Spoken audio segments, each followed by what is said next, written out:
समय रहते जब ड्राफ्ट सूची थी तो दावे और आपत्ति क्यों नहीं जमा कराए गए? जब रिजल्ट निकल आया तब याद आया कि ये गलत था और एक भी मतदाता का नाम सबूत सहित आज तक चीफ इलेक्टोरल ऑफिसर महाराष्ट्र को नहीं मिला। चुनाव हुए 8 महीने हो गए।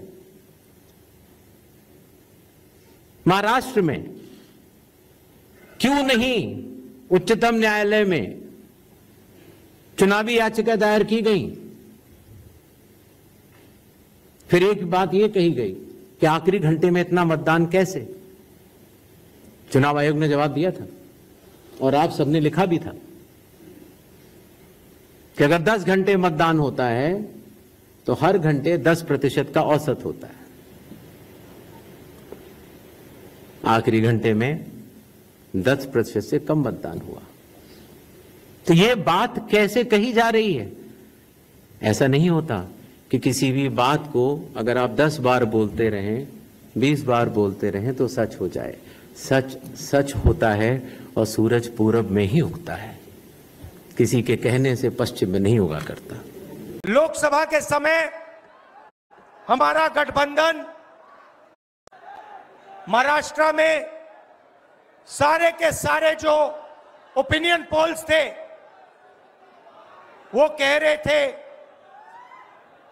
कि इंडिया गठबंधन महाराष्ट्र में चुनाव जीतेगा।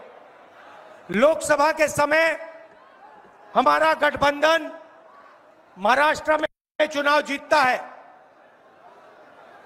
उसके 4 महीने बाद उसी महाराष्ट्र में बीजेपी का गठबंधन स्वीप करता है, चुनाव जीतता है। हमने थोड़ी सी इंक्वायरी की, पता लगा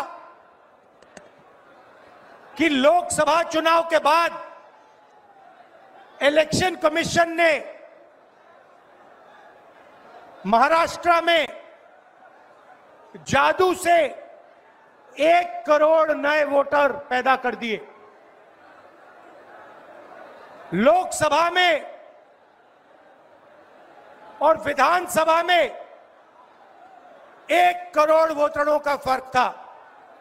और भाई और बहनों, जहां भी ये नए वोटर आए वहां पर बीजेपी का गठबंधन जीता। हमारा 1 वोट कम नहीं हुआ।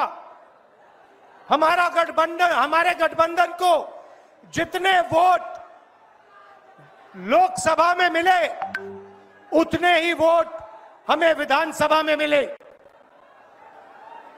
बीजेपी को सारे के सारे नए वोटरों के वोट मिले और वो चुनाव जीते। हमने शिकायत की, इलेक्शन कमीशन से कहा, उनको कहा हमें वीडियोग्राफी दिखाओ। इलेक्शन कमीशन ने मना कर दिया। उसके बाद हमने इंक्वायरी शुरू की। कर्नाटक में 1 लोकसभा 1 विधानसभा में हमने इंक्वायरी शुरू की। सारे के सारे रिकॉर्ड निकाले और एक रिकॉर्ड को दूसरे रिकॉर्ड से कंपेयर किया।